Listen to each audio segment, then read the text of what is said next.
हमारा भारत एक महान शासकों का देश रहा है। अलग अलग काल में एक से बढ़कर एक राजाओं ने भारत पर राज किया है और आज हम आपको ऐसे ही 5 सबसे वीर सूरवीर राजाओं के बारे में बताएंगे। उनकी सूरवीरता को देखकर आपके भी रोंगटे खड़े हो जाएंगे। तो चलिए शुरुआत करते हैं। नंबर 1, महाराणा प्रताप,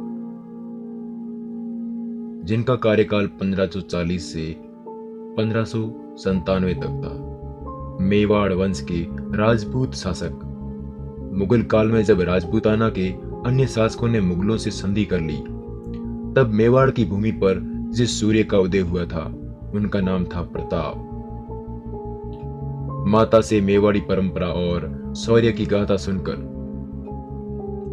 प्रताप का मन बचपन से ही मातृभूमि की भक्ति में लग गया। उन्होंने अपना जीवन राष्ट्र, कुल और उसकी धर्म की रक्षा के लिए अर्पित कर दिया। महाराणा प्रताप ने अकबर से पराजित होने और जंगलों में भटकने के बाद भी उनका शेष नहीं टूटा और महाराणा प्रताप ने चित्तौड़गढ़ वापस प्राप्त किया और राजपूतों की शान फिर से बढ़ाई। महाराणा प्रताप ने यह प्रण लिया था कि जब तक वे चित्तौड़ वापस नहीं लौटेंगे, तब तक ना तो पलंग पर सोएंगे और ना ही किसी सोने की थालियों में खाना खाएंगे। उन्होंने अपने धर्म और कर्म के लिए राज्य और सुख का त्याग किया था और महाराणा प्रताप की यही सूरवीरता देखकर अकबर भी अपनी हार अपने मन में स्वीकार कर ली। उसके बाद वो आगरा चला गया।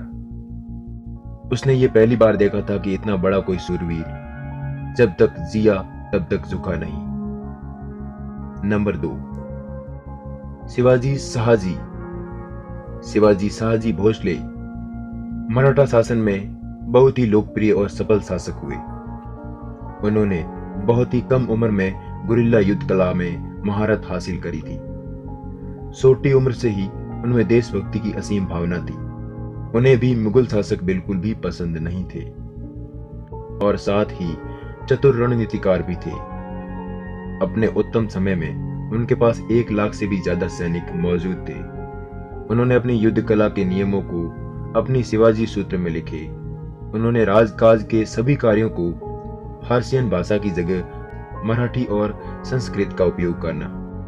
नंबर 3, अजातशत्रु। अजातशत्रु मगध राज्य के राजा थे। हर्यका वंश के थे। उनके पिता सम्राट बिंबिकार थे। अजातशत्रु ने अपने पिता को बंदी बनाकर सत्ता हासिल कर दी थी। अजातशत्रु महावीर बुद्ध के समय में हुए थे और उन्होंने पूर्ण रूप से संरक्षण कर दिया था। अजातशत्रु ने वज्जी को हटाकर वैशाली जैसे बड़े राज्य पर नियंत्रण हासिल कर दिया था। उनके भाई, जो कि खोसला राज्य के राजा थे, उन्हें हराकर खोसला पर भी आधिपत्य हासिल कर लिया। मगध यानी मध्य भारत का एक बहुत ही शक्तिशाली राजा था। नंबर 4, चंद्रगुप्त मौर्य। मौर्य वंश के संस्थापक चंद्रगुप्त मौर्य भारत का एक अहम राजा उनके रूप में माना जाता है। चाणक्य रूपी महान रणनीतिकार के गुरु के रूप में पाने के बाद उन्हें अपना अभिमान शुरू हुआ और 20 वर्ष की अल्प आयु में युद्ध जीतने शुरू कर दिए। अलेक्जेंडर के भारत पर आक्रमण का विरोध करने में पूरी तरह सक्षम थे। बालक के रूप में चंद्रगुप्त को चाणक्य की तक्षशिला में देखा गया था। उन्हें बालक चंद्रगुप्त की प्रतिभा का भान हो गया और उन्होंने चंद्रगुप्त को उत्तम शिक्षा दी। बड़े होने के बाद चंद्रगुप्त ने नंद वंश का नाश करके अपना राज्य उन्होंने मगध पर ही कब्जा कर लिया था और पश्चिमी में ईरान तक अपना राज्य बढ़ा लिया था। नंबर 5, सम्राट अशोक। अशोक महान एक ऐसे शासक थे जिनका राज्य अफगानिस्तान से लेकर बर्मा तक, कश्मीर से लेकर तमिलनाडु तक फैला हुआ था। उनकी राजधानी पाटलिपुत्र थी। अशोक को भारत के इतिहास का सबसे शक्तिशाली राजा माना जाता है।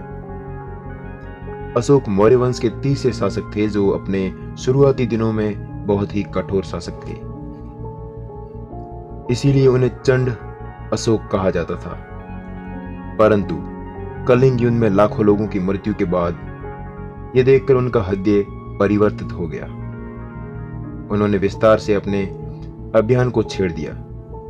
बुद्ध धर्म को विदेशों में पालने वाला अशोक सम्राट, उन्होंने बहुत बड़ा योगदान दिया। भारत का राष्ट्रीय प्रतीक और झंडे का अशोक चक्र स्तंभ से लिया गया है। तो दोस्तों, ये थे भारत के 5 महान राजा